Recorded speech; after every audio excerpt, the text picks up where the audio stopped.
시기 바랍니다.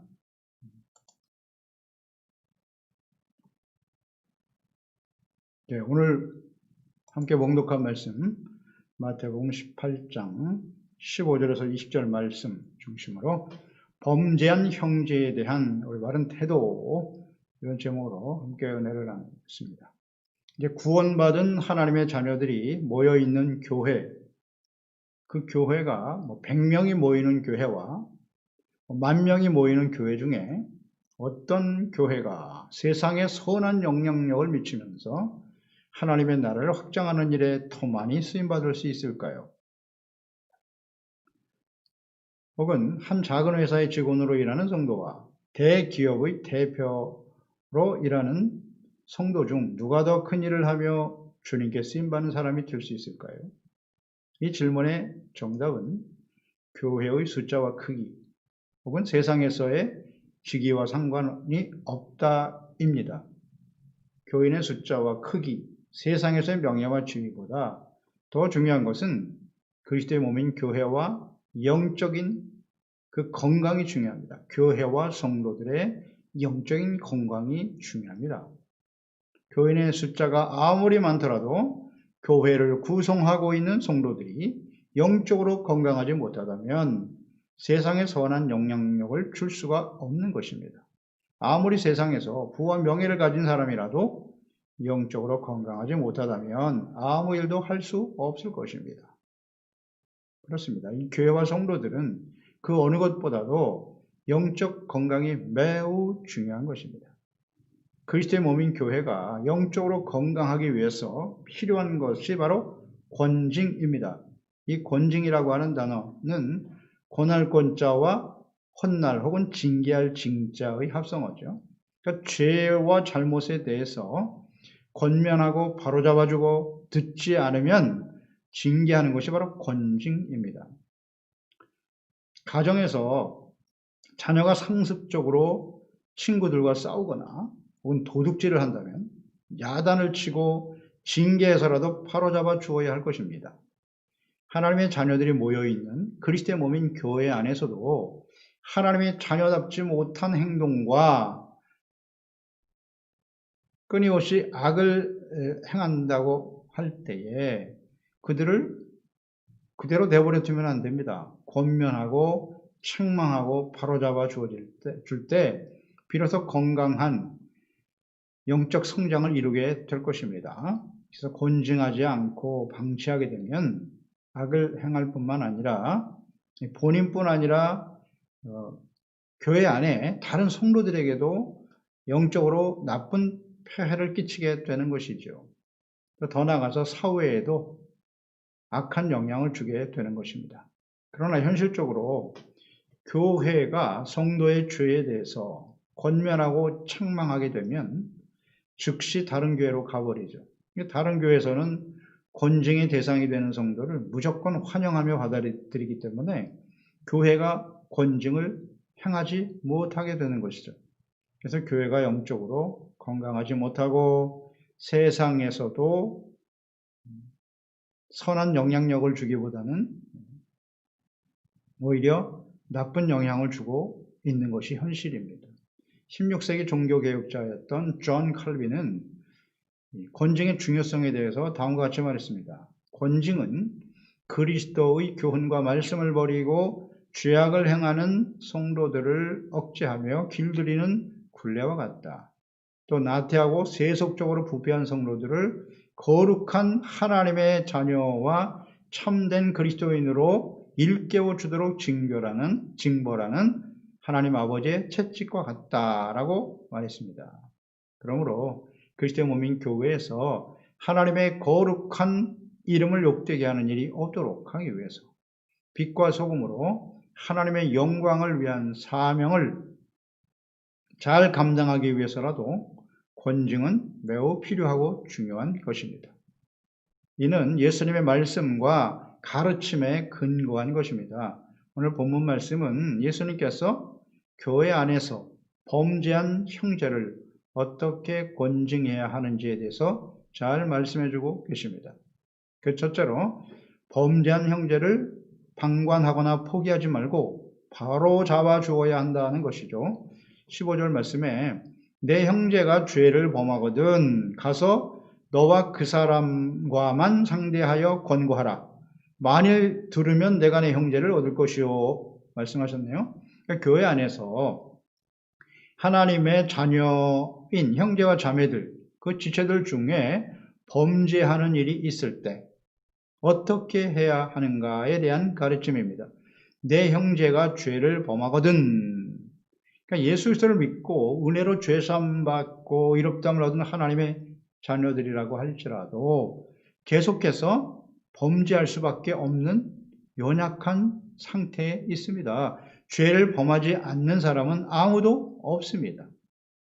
요한일서 1장 8절 이하에 만일 우리가 죄 없다고 말하면 스스로 속이고 또 진리가 우리 속에 있지 아니할 것이요 만일 우리가 우리의 죄를 자백하면 그는 미쁘시고 의로우사 우리의 죄를 사하시며 우리를 모든 불의에서 깨끗하게 하실 것이요 만일 우리가 범죄하지 아니하였다 하면 하나님을 거짓말하는 이로 만드는 것이니 또한 그의 말씀이 우리 속에 있지 아니하니라 라고 말씀하죠.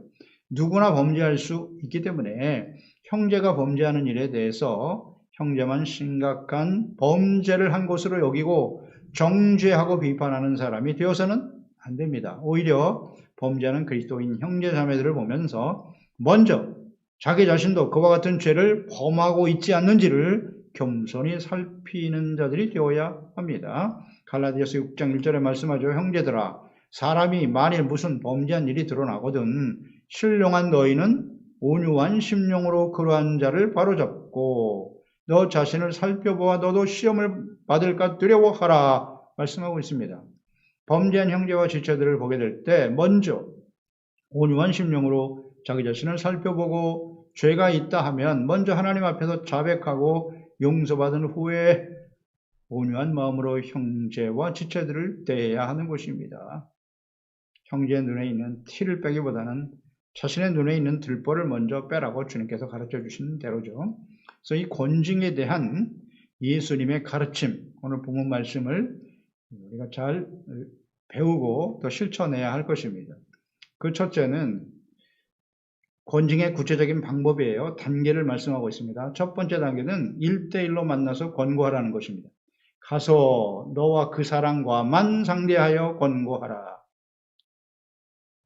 이 권고하다라고 하는 말은 헬라어의 엘렌코라고 하는 말인데요. 이것은 깨닫게 하다, 잘못을 지적하다, 혹은 드러내다, 책망하다라는 뜻을 갖고 있어요. 엘렌코, 권고하다. 요한복음 16장 8절에는 이 권고하다라는 말씀을 이와 같이 기록하고 있는데요. 그가 와서 죄에 대하여, 의에 대하여, 심판에 대하여 세상을 책망하시리라. 성령이 오셔서 하시는 사역에 대해서 말씀하셨는데요. 이 책망하시리라라고 하는 말이 엘렌코입니다. 그러니까 이 권고하다는 말은 책망하다라는 말과 같은 의미죠. 그러니까 죄를 드러내고 깨닫게 하고 책망하는 것을 의미하는 것입니다. 그러니까 본문에서 예수님께서 언급하신 형제의 범죄하는 형제, 이 형제의 죄는 사소한 범죄이기보다는 교회 안에서 다른 지체에게 악한 영향을 주고 또 신앙과 영적 성장의 지장을 초래하거나 또 하나님의 이름과 교회 공동체에 부정적인 영향을 주어 복음 전파를 방해하는 그런 범죄로 이해할 수 있습니다. 그러니까 주님 앞에서 모든 죄가 다 심각하지만 은밀한 중에 개인적으로 범죄하는 경우 그것이 드러나더라도 교회와 공동체에 심각한 영향을 주지 않고 스스로 회개하고 돌이키면 해결되는 죄도 있습니다. 예컨대 지체들 중에서 믿음이 연약한 남편이 있습니다. 그 남편이 분노하여 아내를 박해하고 함부로 대하는 것을 보게 되었을 때 이는 분명 이런 분노와 박해의 모습들, 이거 다 육체의 일이라고 말씀하고 있죠. 분노와 다툼은. 이것은 내가 너희를 사랑한 것 같이 너희가 서로 사랑하라고 하신 주님의 명령을 불순종하는 죄가 분명하지만 부부간에 서로 다투는 일은 누구에게나 일어날 수 있는 일입니다. 말씀을 듣고 기도하면서 자신의 죄를 깨닫고 서로에게 용서를 구하면 해결될 수 있는 일입니다. 그런데 이 일을 굳이 들추어내어서 공개적으로 비판하고 정죄하는 것은 바람직하지 않습니다. 그래서 1대1로 만나 권고할 정도의 죄는 성도들과 교회에 심각한 영향을 미치는 범죄라고 보는 것이 맞습니다. 예컨대 거짓 이단을 끌어들여 성도들을 미혹하는 일이거나 혹은 상습적으로 폭행을 일삼거나 간음을 행하는 일, 또 교회 안에서 혹은 사회에서 거짓과 사기로 재물을 도둑질하는 일 등 이거 그대로 방치할 수 없는 심각한 죄악이라고 볼 수 있겠죠. 이러한 범죄를 한 형제는 공개적으로 비판하고 정죄하기보다는 먼저 1대1로 만나서 권고하라고 말씀하고 있죠. 그러니까 그가 행하는 일이 하나님의 말씀을 거역하는 심각한 죄임을 먼저 밝히 드러내 가르쳐 주어야 하는 것입니다. 만일 들으면 내가 내 형제를 얻은 것이요 그랬습니다. 그러니까 권고의 말을 듣고 자신의 잘못을 깨닫고 회개하고 돌이키게 되면 소중한 형제를 얻게 되는 것입니다. 형제 심각한 범죄를 알면서도 그대로 방치하고 무조건 덮어주는 것이 사랑이냐? 그렇지 않습니다. 잠언서 17장 9절에 허물을 덮어주는 자는 사랑을 구하는 자요 그것을 거듭 말하는 자는 친한 것을 이간하는 자니라 라고 말씀하고 있는데요. 허물을 덮어주는 것이 사랑이다. 여기서 허물을 덮어준다는 의미는 다른 사람들에게 그의 죄와 허물을 말하거나 혹은 공개적으로 비판하지 않는다는 의미이지 죄를 방관하고 내버려 둔다는 의미는 아닌 것입니다. 진정한 사랑으로 1대1로 만나서 자신의 생각이나 경험이 아닌 하나님의 말씀에 근거하여 잘못을 가르쳐주고 바로잡아 주는 것입니다. 그러니까 사랑의 공고를 듣고 조용히 자기의 잘못을 깨닫고 돌이키는 사람이 있는가 하면 오히려 사랑으로 공고한 사람을 원수로 여기고 대적하고 그의 죄를 찾아내서 사람들에게 역으로 퍼뜨리거나 거짓 변명으로 일관하는 사람들도 있습니다. 그래서 권고를 받아들이면 형제를 얻는 것이지만 받아들이지 않고 돌이키지 않을 때는 그 다음 단계로 넘어가야 한다고 말씀하고 있죠. 두 번째 단계는 한두 사람을 데리고 가서 죄를 깨닫고 돌이키지 않고 있음을 두세 증인으로 확증하게 하라고 말씀하시네요. 16절에 만일 듣지 않거든 한두 사람을 데리고 가서 두세 증인의 입으로 말마다 확증하게 하라. 그러니까 자신의 죄를 지적받고 책망을 듣는 일은 매우 불쾌하고 기분 나쁜 일일 수 있습니다. 겸손히 인정하고 순종하는 사람들도 있지만 다윗과 같은 사람들이죠. 그러나 마음이 완고하여서 받아들이지 않고 사실이 아니라고 변명하거나 비난하는 그런 형제들도 성도들도 있습니다.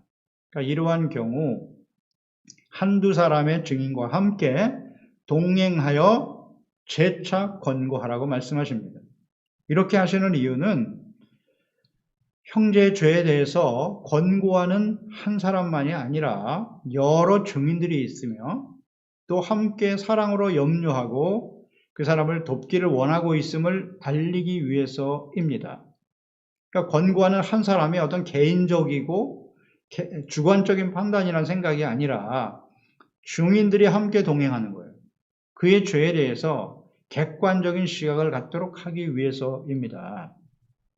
권고하는 그 사람이 권고받는 사람을 미워하거나 무슨 개인적인 미움이 있어서 하는 것이 아니라 당신의 죄와 그 허물에 대해서 많은 증인들이 있다. 객관적으로 하나님의 말씀에 입각해서 그것은 옳지 못한 일이다라는 것을 가르치고 전하라는 것이죠. 이렇게 함으로써 권고한 책망이나 어떤 편견이나 개인적인 생각이 아님을 분명히 밝히면서 진심으로 그 죄를 바로잡아 주려고 하는 진실한 사랑임을 깨닫고 돌이킬 수 있도록 하는 것입니다. 개인 권고가 통하지 않을 때 일반적으로 포기하기가 쉽습니다. 내가 할 일은 다 했다. 이제 본인이 알아서 하겠지. 이렇게 포기하는 경우가 종종 있죠. 그런데 주님께서는 다음 단계를 알려주셨어요. 한두 사람을 데리고 가서 두세 증인의 입으로 말마다 증참하게 하라 그랬고 확정하게 하라 이렇게 말씀하시네요. 그러니까 주님께서 범죄한 하나님의 자녀들을 결코 포기하지 않으시는 거예요. 우리는 포기할 수 있어요. 내가 할 일은 여기까지야. 그가 받아들이지 않으면 하나님이 알아서 하시겠지. 이런 생각을 할지 모르는데 하나님께서는 절대 포기하지 않아요. 사랑하심을 알 수 있어요. 그래서 그 권징을 포기하면 하나님의 자녀, 또 개인을 잃을 뿐만 아니라 다른 하나님의 자녀들에게도 나쁜 영향을 줄 수 있음을 주님이 아시기 때문에 다음 단계를 말씀하신 것입니다. 확정하라. 두세 사람을 데리고 가서 확정하라고 그랬습니다. 그러니까 권고를 듣지 않는 형제의 말과 행동에 대해서 정확하게 하나님의 말씀에 근거하여 깨우쳐주고 받아들이지 않는 형제에 대해서는 이제 두세 증인으로 하여금 확정하도록 분명한 증거가 되게 하시라고 하는 의미입니다. 그러니까 형제가 죄를 시인하지 않고 돌이키지 않을 때 권징의 증거로 삼기 위해서 두세 증인을 세우신 것입니다. 이것은 하나님께서 이미 신명기에 말씀하신 하나님의 뜻이죠.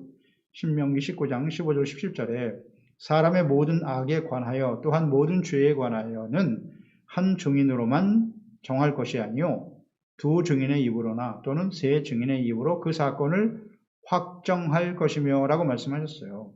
그러니까 한 사람이 개인의 감정을 가지고 악한 감정을 가지고 모함할 수도 있으니 두세 증인의 입으로 확증해야 한다라고 분명히 말씀하셨기 때문이죠. 이제 세 번째 단계는 그래도 말을 듣지 않으면 교회에게 말하고 권징하되 그래도 듣지 않으면 이방인과 세리와 같이 여겨라. 17절이죠. 만약 그들의 말도 듣지 않거든 교회에게 말하고 교회의 말도 듣지 않거든 이방인과 세리와 같이 여겨라.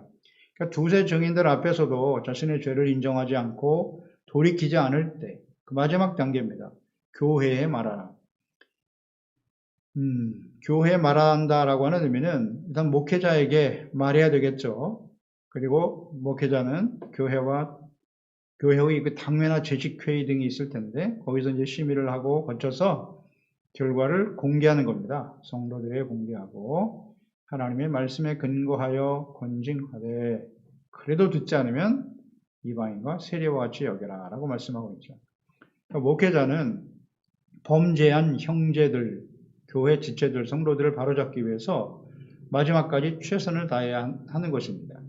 사도 바울이 그 목회자, 제자인 디모데에게 권면한 말씀이죠. 디모데 후서 4장 1절로 2절에 보면 하나님 앞과 살아있는 자와 죽은 자를 심판하실 그리스도 예수 앞에서 그가 나타나실 것과 그의 나라를 두고 엄히 명하노니 명령입니다. 너는 말씀을 전파하라. 때를 어떤지 못 어떤지 항상 힘쓰라. 범사의 오래 참음과 가르침으로 경책하며 경계하며 권하라. 오래 참음으로 인내를 가지고 끊임없이 가르쳐야 한다.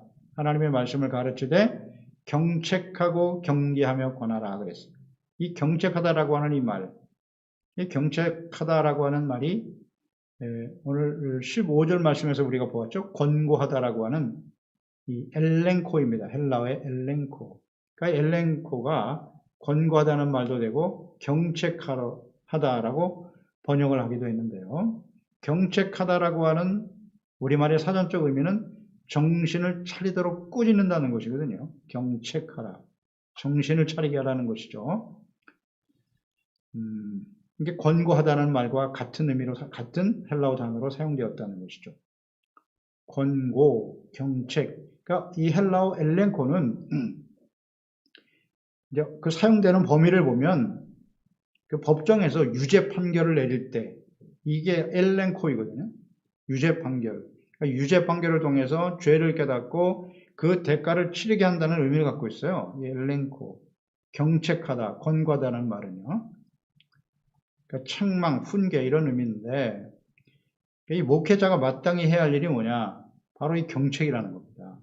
잘못을 그냥 방관하고 그것이 옳다고 말하지 말고 잘못된 것은 하나님의 말씀에 입각하여 중요한 건 사랑이죠. 사랑이 근거가 되어 바로잡아주는 것입니다.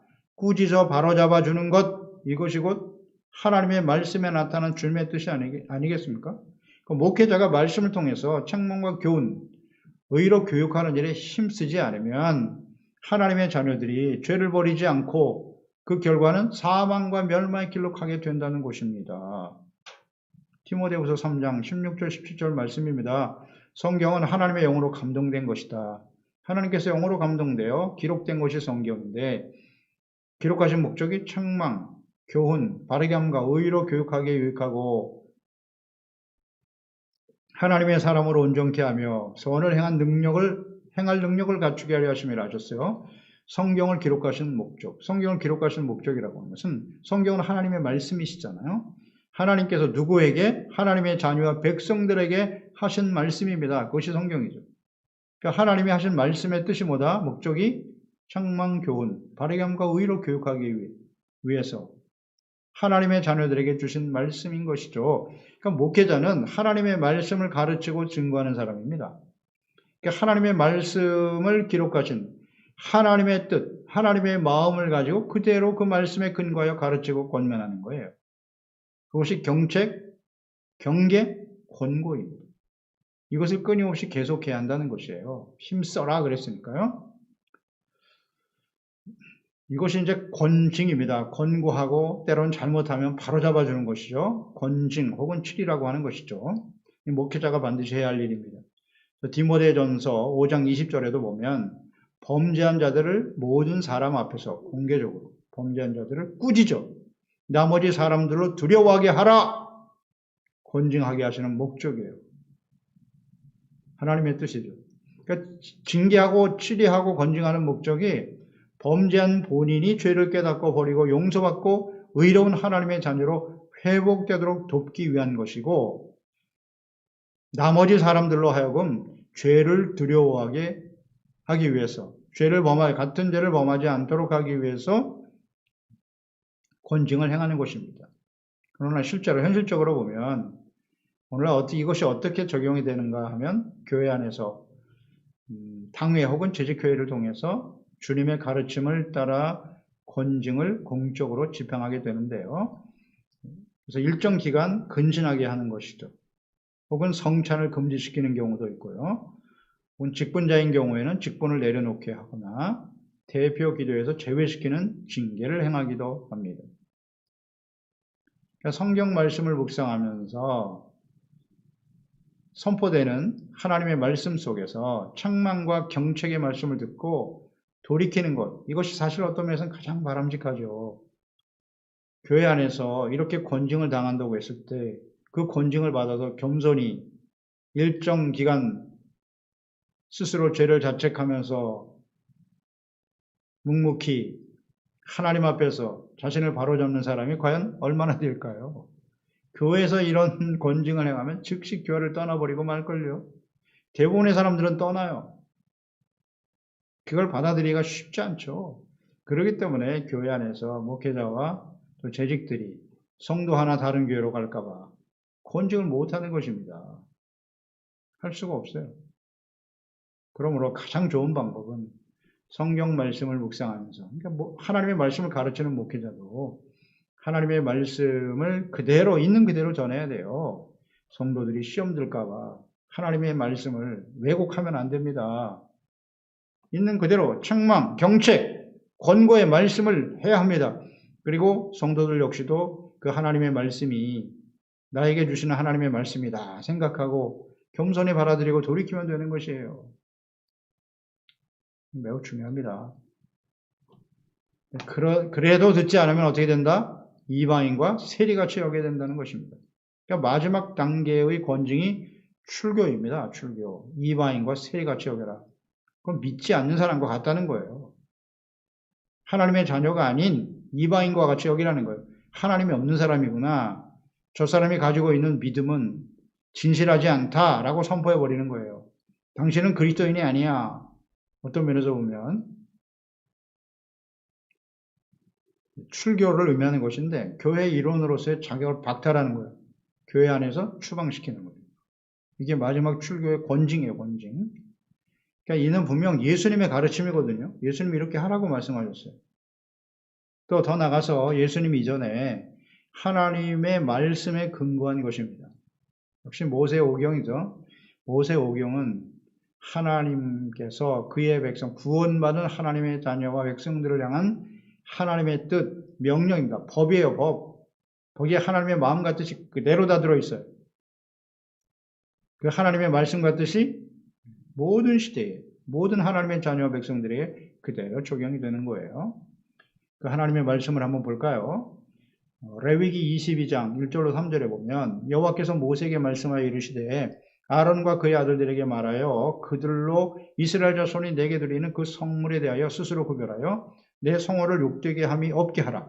나는 여호와니라. 그들에게 이르라. 누구든지 내 자손 중에 대대로 그의 몸이 부정하면서도 이스라엘 자손이 구별하여 여호와께 드리는 성물에 가까이 하는 자는 내 앞에서 끊어지리라. 나는 여호와니라. 부정한 상태에서 하나님의 성전에 나가서 그 제사장들이 예배하고 주님을 섬기게 되면 성물을 가까이 하는 자는 내 앞에서 끊어지리라. 내 앞에서 끊어지리라고 하는 단어가 이 말씀이요 모세오경에 상당히 많이 기록되어 있습니다. 하나님의 법과 말씀을 따르지 않으면 내게서 끊어질 것이다 라는 말을 여러 번 강조하셨어요. 여러 번 강조하셨습니다. 내 앞에서 끊어지리라고 하는 말씀이 바로 예수께서 오늘 본문에 말씀하신 이방인과 세리와 같이 여기라 라고 하는 말씀과 같은 의미죠. 하나님의 뜻이고 예수님께서 그것을 다시 한번 강조하여 가르쳐 주시는 것입니다. 그런 사람은 더 이상 하나님의 자녀라 할 수 없다는 것입니다. 그러니까 이 말씀은 한 영혼을 포기하고 권징의 단계를 거쳐서 교회에서 퇴출시키는 데 목적이 있는 것이 아니죠. 성도로서는 해서는 안 될 그 범죄에서 빨리 돌이키라는 거예요. 돌이키지 않고 있을 때 그걸 돌이키지 않으면 공의로 대하시는 하나님이심을 모든 사람들, 모든 성도들이 깨닫게 하시며 그로 인해서 두렵고 떨림으로 죄를 버리고 용서받고 회복될 수 있도록 배려하시는 하나님의 사랑이죠. 우리가 예레미야 말씀을 지금 계속 묵상하고 있는데요. 새벽에. 이 예레미야 말씀, 그 선지자를 통해서 주시는 말씀, 그 말씀의 내용은 죄에 대한 책망이죠. 그리고 그 결과는 하나님의 심판으로 나타날 것이다. 그러나 그 심판과 재앙을 하나님이 원하시나요? 아니요. 이것이 하나님의 공의와 속성이고 하나님의 뜻이니 속히 이 말씀을 듣고 돌이켜서 그 죄의 길에서 벗어나 하나님께로 나와 용서받고 의롭다함을 얻으라고 주님께서 말씀하시는 거죠. 하나님의 사랑입니다. 사랑. 오늘 이 권징도 마찬가지입니다.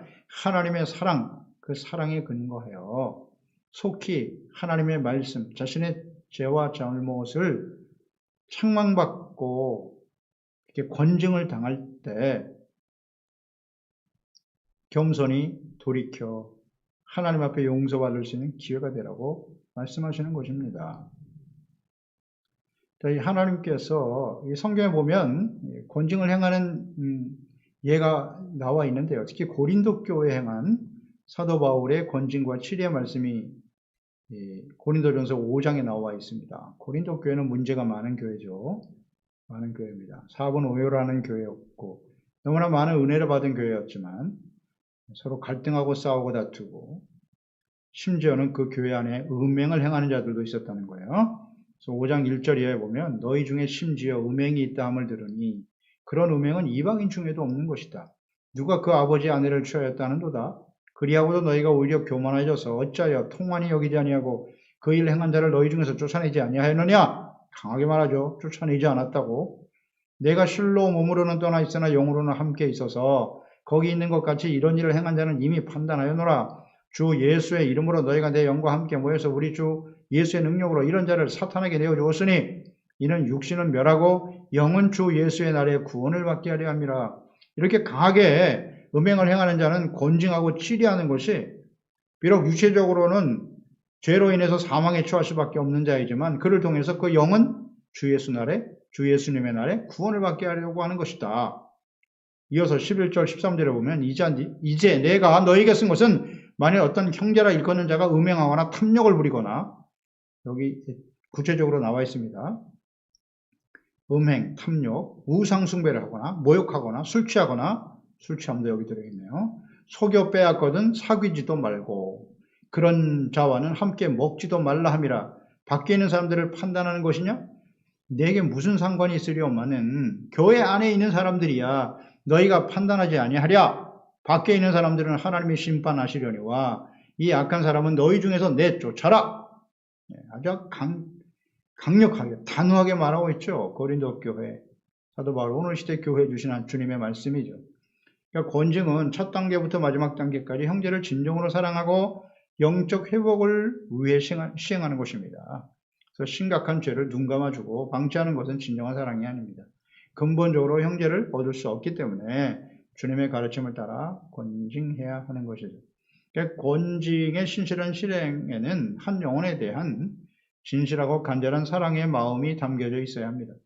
현실적으로 권징을 행하기 참 어려운 면이 있습니다.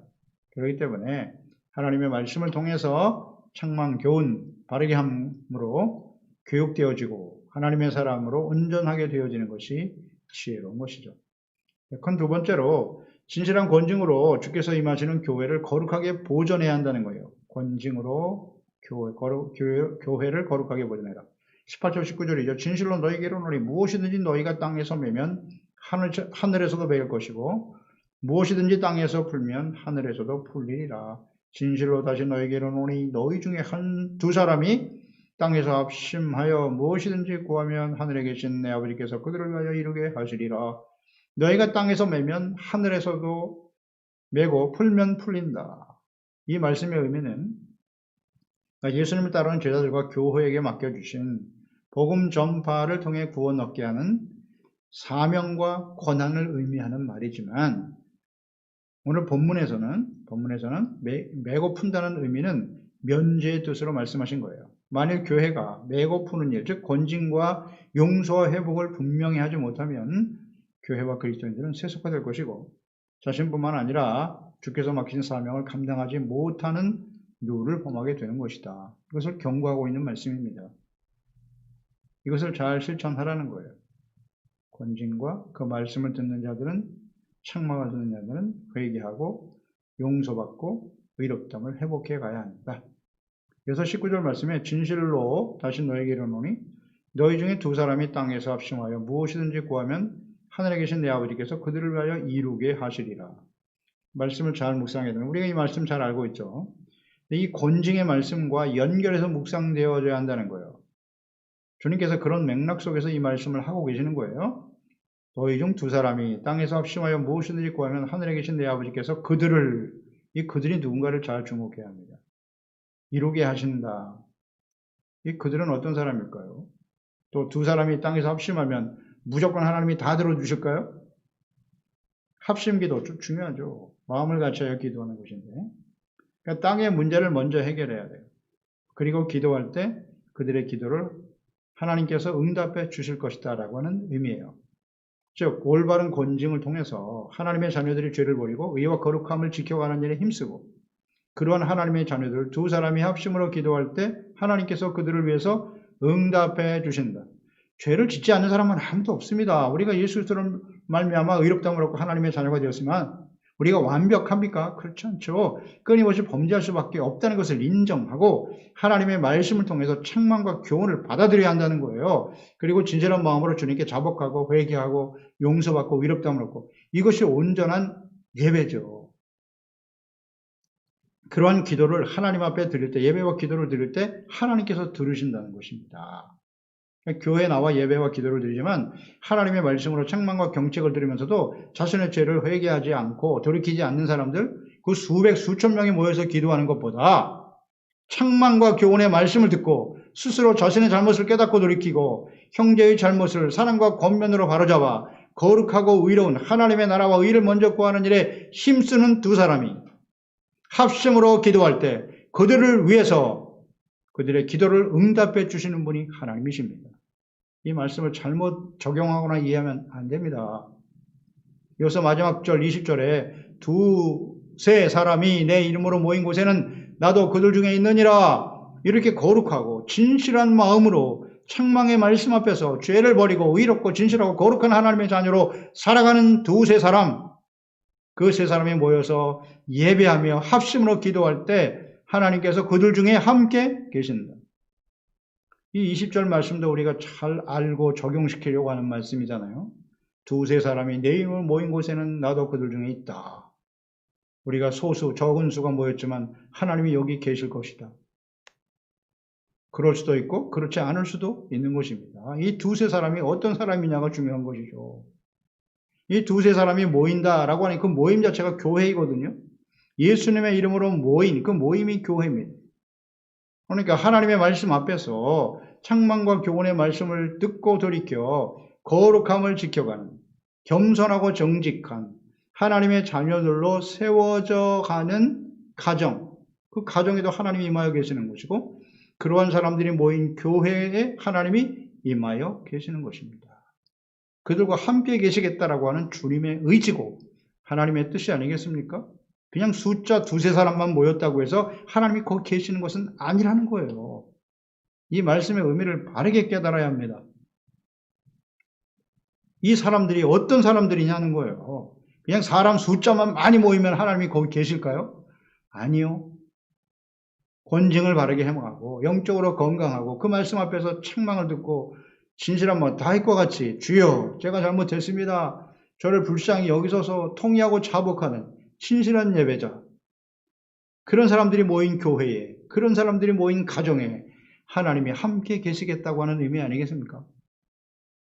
그런 교회와 그런 가정에 드려지는 기도와 간구를 하나님께서 응답해 주시는 것입니다.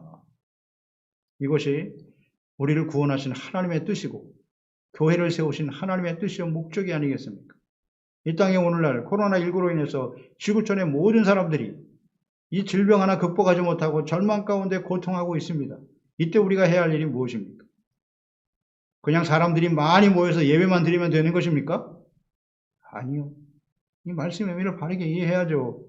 하나님 앞에 우리가 먼저 겸손하고 악한 길에서 우리가 떠나서 하나님의 말씀 앞에 책망과 교훈을 얻고 우리의 주어진 정체성과 사명을 상실하고 살아왔던 우리의 모습을 돌이키고 비록 우리가 대면으로 모이지 못한다 할지라도 각자 주어진 처소에서 하나님 앞에 진실한 마음으로 겸손함으로 간구하며 기도할 때 하나님께서 그 기도를 응답해 주시지 않겠습니까?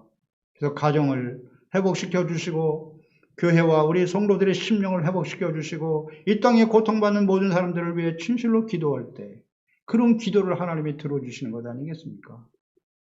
그래서 우리 이 말씀을 우리가 잘 깨달아서 어떻게 하는 것이 이 시대에 우리가 해야 할 일인가, 그리스도인으로서 하나님의 자녀로서 해야 할 일인가를 잘 깨닫고 하나님의 말씀으로 책망과 교훈으로도 권징, 권고, 책망을 잘 들어서 책망받지 않을 정도로 우리가 완벽한 사람은 아무도 없습니다. 그것은 이미 자체가 교만한 것입니다. 그래서 이 말씀 앞에 겸손하게 우리의 잘못을 시인하고 하나님이 기뻐하시는 참된 예배자들이 되어서 하나님이 함께 하시고 우리가 드려지는 이 기도를 통해서 이 땅에 하나님의 구원과 생명과 하나님의 나라가 이루어지고 회복되는, 이것은 우리의 능력으로 되는 게 아니에요. 하나님의 응답으로 주어지는 은혜의 선물임을 확신하면서 온전한 그리스도인으로 우리 자신과 또 우리 가정과 교회를 바르게 세워가는 이 시대에 하나님의 나라와 역사를 이루어가는 우리 모든 시대들이 되어야 할 것입니다. 기도하겠습니다. 하나님 아버지, 은혜와 사랑을 감사하고 찬양드립니다. 오늘도 하나님께서 그리스도 예수 안에서 우리를 구원하여 주시고 주님 안에 한 형제 자매가 되어 귀태운된 교회 안에서 주님을 섬기며 따를 수 있도록, 주님을 섬기며 또 하나님의 말씀을 듣고 깨달을 수 있도록 인도해 주심을 감사드립니다. 오늘 이 말씀을 통해서 우리가 깨닫습니다. 우리가 선행절에서는 믿음이 연약한 자, 작은 자들을 실족하게 하는 것이 얼마나 심각한 죄인인가 하는 것을, 죄인가를 깨닫게 되었는데요. 오늘 말씀을 통해서는 형제들이 범죄하는 일을 보게 될 때 우리는 어떤 태도로 대해야 하는가 하는 것을 말씀을 통해서 배웁니다. 비판하고 정죄하기에 빠른 저희들이고 때로는 무시하고 방관하고 그냥 방치하는 일도 많죠. 진실한 사랑이란 무엇인가를 잘 깨닫게 해주세요. 그래서 하나님 1대1로 권면하고 교회가 그것을 바로잡는 일에 함께 사랑의 마음으로 헌신하고 기도하며 그 말씀을 듣는, 책망을 듣는 입장에서는 늘 겸손한 자세로 정직함으로 돌이켜서 온전한 모습으로 회복되어지는 하나님의 기뻐하시는 거룩한 자녀로 우리가 세워지는 그런 한 사람 한 사람이 모인 교회가 되어질 때 그들의 간구와 기도를 들으심으로써 이 세상에 하나님의 나라가 이루어지게 되고 고통 중에 죽어가는 많은 영혼들이 생명과 구원을 얻게 될 것입니다. 그런 소중한 가정과 교회가 될 수 있도록 우리 한 사람 한 사람을 바로잡아 주시고 인도하여 주시옵소서. 예수님의 이름으로 기도드렸나이다. 아멘. 우리 이 시간 말씀